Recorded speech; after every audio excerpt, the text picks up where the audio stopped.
we're working, that would be great. Yes, we can. Perfect. Thank you, Amit. Thank you, everyone. That's wonderful. So I have the privilege of introducing our first speaker tonight. Dmitry has over 10 years of experience in leading cross-functional engineering teams across a multitude of industries, financial services, retail, and otherwise, which you can see on his LinkedIn profile. He's got a really interesting role around leading transformation through the use of data analytics, science, and cloud hybrid. But what was interesting for me personally, working in the digital analytical space myself with Intersect, we're having a number of conversations these days about data analytics and how those are going to be used to inform decisions in the new world that we're all dealing with. So as Dmitry talks through his talk tonight around distributed AI, machine learning, and financial services, I'm really excited about that one particular part. Of course, the whole thing's going to be great, but that data analytics piece is going to be really interesting in today's world. Dmitry's led multinational teams across companies such as Capital One, Progressive Insurance, Walgreens, and PayPal, and has been actively involved in partnerships with IBM, Intel, AWS, Azure, and Google, among other things. So without further ado, I'm going to pass it over to Dmitry for a little bit of logistics. If you have any questions or answers, we're going to add those to the chat.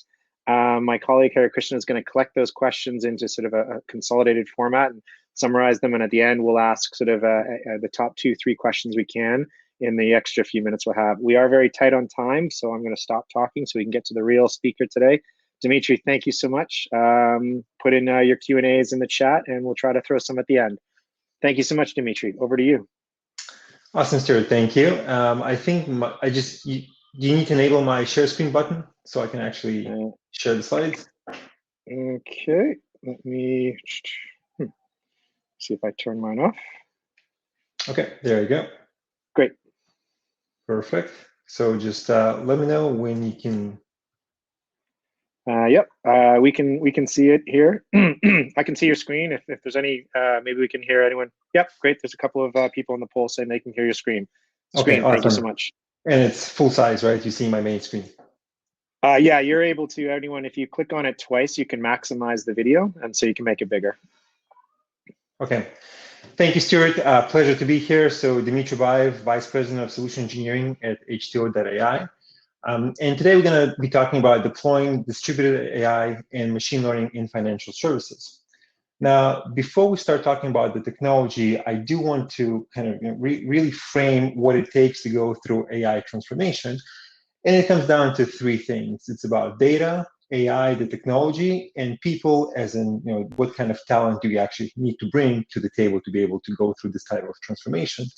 And it's really your data. So when it comes to financial service organizations, the banks and other financial companies have been sort of, lucky because they have been amalgamating this vast data reserves for a long period of time due to just, a sheer volume of data sources, different lines of business. So whether it's in consumer banking, whether it's in wholesale, whether it's in capital markets, and the multitude of applications and use cases ranging from financial trading to payments, consumer banking, AML when it comes to fraud, and other types of use cases that all generate just enormous amounts of data.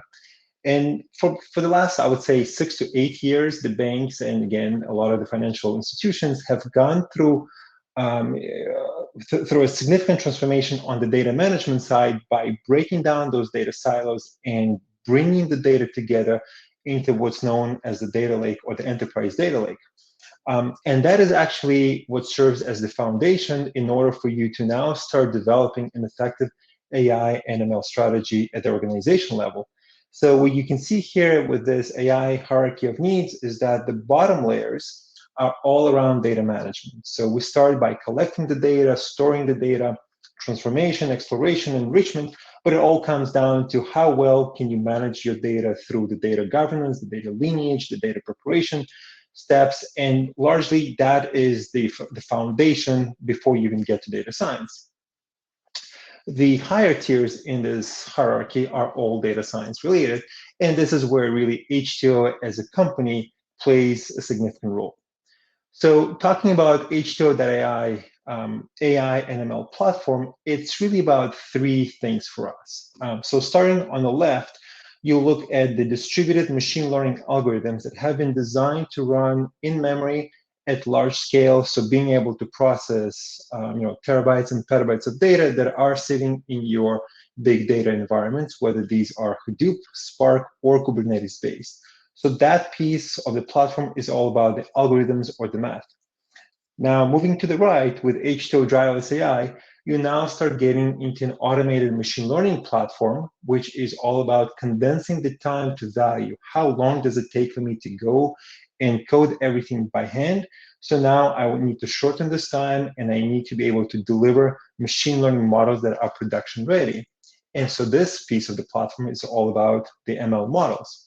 And then the final addition to the platform, which is actually a recent development from an H2O standpoint, is called H2Q.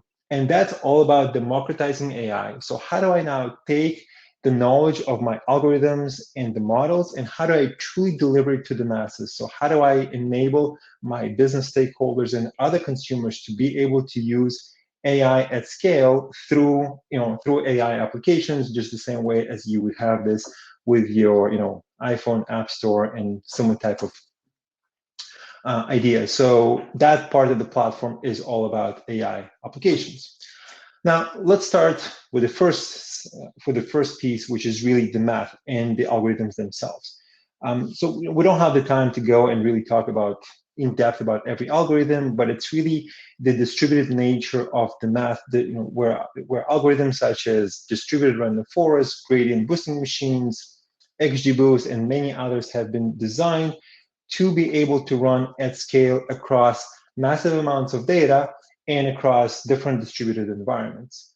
So if I take an example here of a data scientist on the left-hand side that might be using different programming languages or programming environments. So for instance, you could be an R programmer or Python, maybe you prefer Jupyter as your notebook technology. You would then have access to the variety of supervised and unsupervised algorithms that H2O has developed, and all this is actually open source, so anybody out there should be able to go and try this out. And the really neat thing about H2O is that all these algorithms are designed to run distributed across a cluster of nodes, which can be Kubernetes, Hadoop, or Spark, and that's what you see on the right-hand side there, across full data set populations. So it could be terabytes of data, which is the size of the data that you would typically have to process when it comes to financial use cases, maybe transaction level data, and so on and so forth. So now let's go a step deeper and actually look what that flow would look like, right? So if you're a data scientist, if you're an expert data scientist who's got the skills maybe in R or maybe in Python, it could be Scala or Java, right? So that there's many different front-end interfaces, but you would tap into a data source on the left-hand side. So it could be a Hadoop HDFS data set, and then you go through the process of loading this data. The data gets loaded into your cluster memory. It is distributed, so the bigger the cluster, the more memory you have at your disposal. And as you know, machine learning is extremely compute and memory hungry. You then go through the manual steps of exploratory data analysis, feature engineering, feature selection, dimensionality reduction. You would pick one or maybe several models from the H2O catalog of models for supervised or unsupervised learning, depending on the problem that you're trying to actually solve. You would train the model, look at different evaluation metrics and criteria, and then finally you would come up with the final model that you as a data scientist think you are ready to take into production. So the model object that gets produced throughout this experiment is something that is called MOJO, right? And it stands for Model Object Optimized. So at the end of the day, it is a binary representation of the model that you've just trained throughout this process. In order for us to take, let's look at an example of how you would then actually deploy this model. So now that you've trained this model as a data scientist, now let's understand how you would actually deploy this. And the example that we're going to use here is sparkling water. So many of you may be familiar with sparkling water, but some may not. So let me go through the steps to explain. In the first phase, when we're building the model, and similar to what we just described or looked in the previous slide, you may be going through the data engineering steps using Spark. Spark is a great distributed data processing engine. So you tap into your data source. You load the data into memory, the data gets chunked up into Spark data frames, and you can do all kinds of data munging and data engineering at scale using Spark. But then at some point you say, hey, I've prepped my data. Now I actually want to go and I want to train my model using H2O, different supervised and unsupervised algorithms that we just discussed.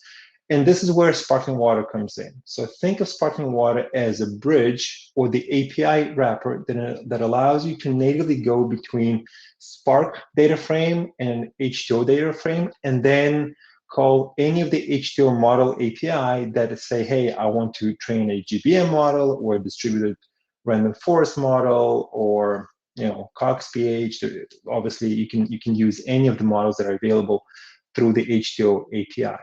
And what you get at the end of this experiment is the exact same module that we just looked on the previous slide. So that is basically your data model building, model training pipeline that is fully performed in Spark with sparkling water as the wrapper or as the bridge that allows you to now invoke your H2O model building code. And at the end of the day, it produces the module, which is the binary object representing the model.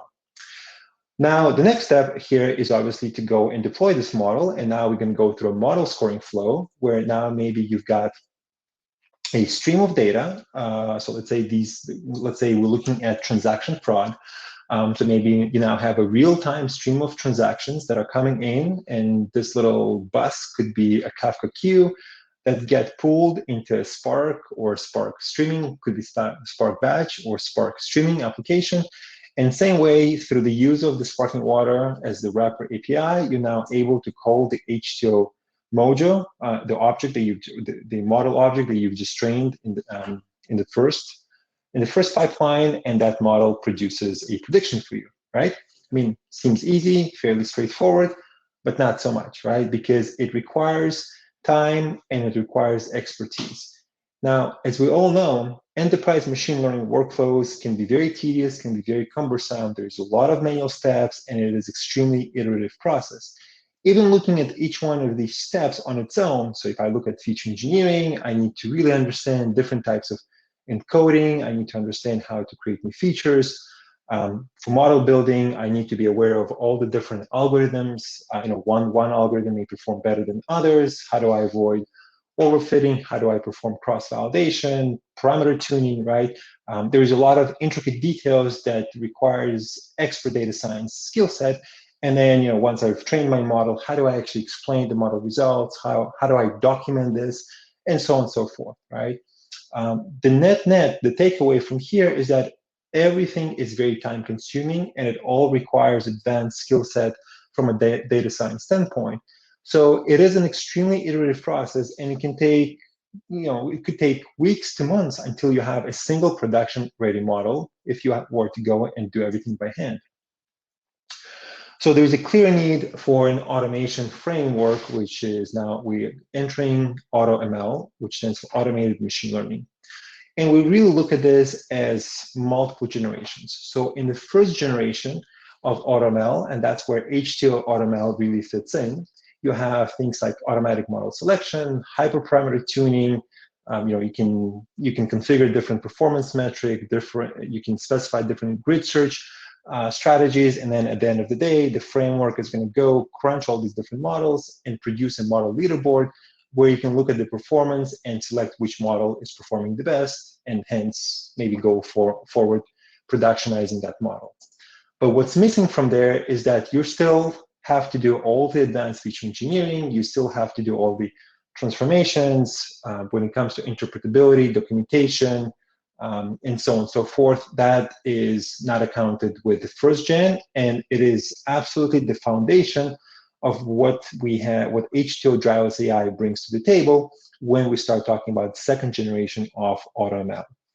Finally, the third generation is all about, again, how do I move from the nuts and bolts of data science, and how do I democratize AI to a point where I am now able to deploy AI-powered applications, analytical applications that can do automated data augmentation, that can automatically deliver insights, and can build compelling storytelling, rather than me having to hunt for the insights and for the data, the application is actually going to push all these insights my way. And that is a combination of driverless AI and Q, and that is the direction and the aspiration of the third generation of automated machine learning.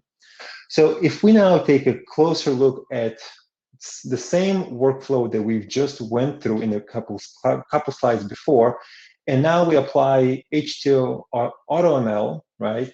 Now all these manual steps are actually being replaced by this automated pipeline. And as a data scientist, you would then simply have to load the data, specify your response and predictor variables, configure the stopping criteria, how long this AutoML experiment needs to run, and let it crunch the models. May take hours, may take days, depending on the complexity, depending on the volume of the data. But at the end of the day, you will actually end up with a leaderboard of models where you can simply look for the best model, considering the performance metrics and the business objectives. And again, you will have the same H2O module, which is the binary object that you're now ready to take into production, right? So phase one or Gen 1 AutoML with H2O seems fairly straightforward. But again, what you are missing here, or moving to stage 2 or Gen 2 with AutoML, you're now entering the space of genetic algorithms for feature engineering, right? And in order for you to really boost the performance of your model, or the biggest boost in your model performance really comes from feature engineering. So now, as a data scientist, as an expert data scientist, you can configure all the knobs and dials.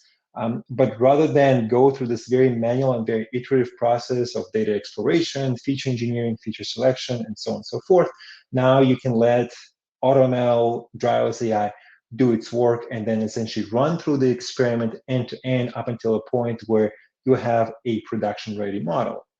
Now, obviously, you don't want the tool to do everything as a black box. And under the covers of H2O driverless AI, it is powered by all the latest open source innovations from open source. Obviously, we use H2O3 as a very rich framework and very rich library. But we also pull in the latest from LightGBM and XGBoost and TensorFlow and scikit-learn, and many other open source frameworks to give you the latest and greatest when it comes to what type of algorithms to apply based on the problem set, whether it's a regression or classification or time series type of problem. Driverless AI will make some decisions on its own, but it is a fully extensible and customizable platform where organizations, specifically financial service organizations, will bring their own custom recipes, which is really, think of this as domain knowledge or domain expertise, right? Where you understand your business better than any data science platform can. So you can absolutely bring in your own algorithms, your own scores, your own data transformations, and all of them are being used when you go and you apply or when you run through an automated when you go through all of the machine learning experimentation steps, from sourcing the data on the left-hand side. So for instance, your data might be sitting in the Hadoop data lake in the HDFS file system. You pull in the modeling data set. You then go through automatic visualization. So as a data scientist, you need to understand your data. You want to understand the shape of your data, look whether there are any outliers, missing values, right? And many other things that you would need to understand as a data scientist. You would then pull in your custom recipes, and these custom recipes represent your domain knowledge and your domain expertise, and all of that actually gets incorporated into the end-to-end machine learning, what we call a machine learning experiment. So it starts with advanced feature engineering, looking at different algorithms, doing feature evolution, model tuning, all the way up until it produces the final automatic scoring pipeline. And not only it produces the final model that can now be deployed into your production applications or production environments, but it also produces the model documentation and the machine learning interpretability that is so critical in the regulated industry. So in order for you to be able to take a model and productionize it, not from a technology perspective, but from a regulatory perspective, from an organizational trust in machine learning perspective, you absolutely need to make sure that your model risk management teams and model validation teams are on board. They would want to understand, they would want to look at the data points, how was your model trained, look at the various things such as Shapley values, Lime, and so on and so forth, get the global explanations, get the local explanations for an individual prediction, understand the disparate impact analysis to make sure that the model isn't actually introducing bias against a certain protected class, and have all of that information actually automatically documented in a document that can be passed from the data scientist who has built the model to the to the auditors and the regulators who will be inspecting the model and making sure that the model does not pose any business risk before that model can actually get deployed. And speaking of the model itself, so that the mojo or the model object that gets produced by Dryless AI as an automated machine learning platform is a fully encapsulated model that can have Java, C, Python, or R-based runtimes. So it's extremely easy to take the model, and it's extremely easy to deploy this into a variety of environments that you would be looking to deploy for scoring and actually making predictions. But it is also a fully, it's an end-to-end pipeline that not only includes the binary representation of the model itself, but also encompasses all of the feature engineering, all of the transformations, basically everything that you've gone through as you've trained this model. So your training data had a certain shape. As you were running through the machine learning experiment, you've done a bunch of feature engineering, a bunch of transformations, and all of that is actually encapsulated in the model object itself, such that when you deploy this module, this mojo, the data, the real-time data needs to be of the same shape as your training data, meaning that you don't need to do any recoding, you don't need to do any transformation, any data preprocessing when you're looking to productionize that model. So let's finally look at how you would take this model and put this into production. So again, we start on the left-hand side with a variety of data science environments, depending on your skill set and level of expertise. You may be more R or Python data scientist. You may prefer Jupyter or H2Flow as your front-end interface. Then, depending on the problem space, depending on the data size, depending whether you're looking for some automated machine learning or whether you want to be the expert and you want to write the code by hand, you would either train your model using H2 cluster for distributed machine learning, or maybe you would look at Dryless AI for the automated machine learning because you want to condense the time that it takes for you to run those experiments. In either case, you will have the final model object, which is a mojo, right, which is a binary representation. And then depending on the system, right, or depending on your deployment environment, you will select whether you want to deploy this in a Java-based environment or C++-based runtime with various language bindings. So in case of Java, it could be straight Java API call, it could be wrapped in the REST API, or in the case of C++, you may actually have R, Python, .NET, and other type of language bindings, which is all driven by the type of business applications and decision support systems that you want to actually deploy this model into, right? So things such as Spark, Kafka, Hive, Excel, or maybe some banking financial systems that would need to make use of that model for making for scoring and making decisions in product, either in batch or in real time. So I know we are short on time. Let me just real quickly spend 2 minutes on some use cases where we see a lot of our customers leveraging H2O and leveraging AI. So it is cross-cutting in financial sectors. In wholesale, there's a lot of customers that are looking at anti-money laundering, in card payments. It's all about transaction fraud and credit risk scoring as an example. Retail banking, given the current situation, there is a lot of concern around loan credit risk, mortgage defaults, how do you actually make decisions around mortgage lending. So these are some very, very common and popular use cases. And if I can just quickly talk about two customers that are actually leveraging H2O at an enterprise scale. The first one is Wells Fargo, and Wells Fargo has a multitude of use cases. Only a handful of those are here on the slide.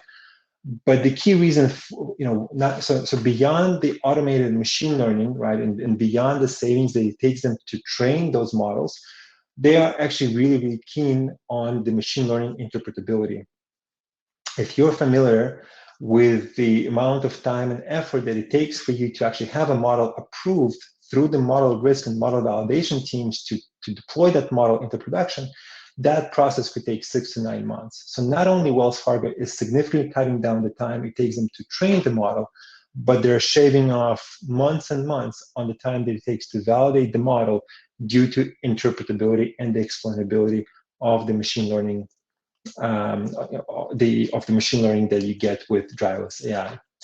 And the other customer is Franklin Templeton, and the Franklin Templeton actually has a really interesting use case where they have their bond portfolios which are backed by different forms of mortgage-backed securities. And obviously these days, right, with the situation around COVID, a lot of people are losing their jobs, or maybe some people have their income being cut down.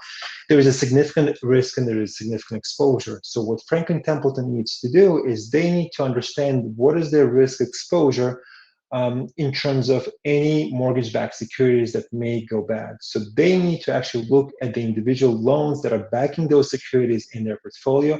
They need to be able to quickly assess whether those individuals will be able to repay those loans, or whether they may actually default on some of them, and then come up with proactive steps around next best offers. Is there a way to refinance? Is there a way to maybe combine multiple lines of credit and mortgage together such that the individual do not default, but rather buy them some additional time. With that, let me pause here. I know we only have a few minutes for questions. Nope, that's great, Dmitry. Thank you so much. Some great presentation and a lot to think about. We do have two quick questions if we can squeeze them in. The first question actually comes from one of our other speakers.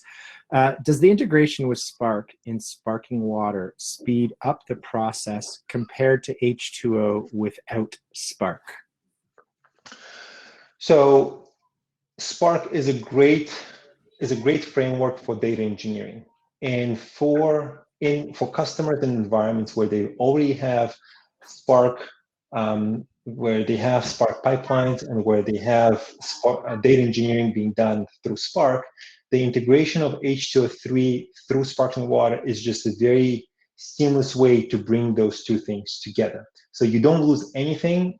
Think of this as a duct tape, right? If you can see me on camera, you have Spark on the left-hand side, and you've got H2O on the right-hand side, and sparkling water is the duct tape that brings them together. And then one more question. We have one of our questions from Slava saying he's familiar with Databricks platform. What would be the main key difference between the two? Sure. So again,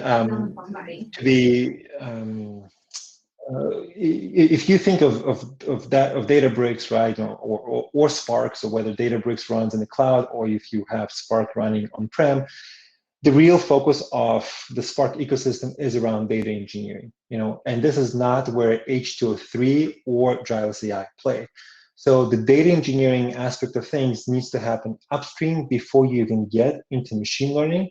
So we absolutely work very closely with Spark and Databricks, whether it's in the context of sparkling water as the integration between the two, so data engineering upfront, and then model building using H2O, or using Spark for data preparation and then passing this data into driverless AI as the automated machine learning platform to actually go through the machine learning experiments themselves. So in a nutshell, think of Databricks and Spark as the data engineering that happens first, and then think of H2O as the model building and the model training that happens downstream from that.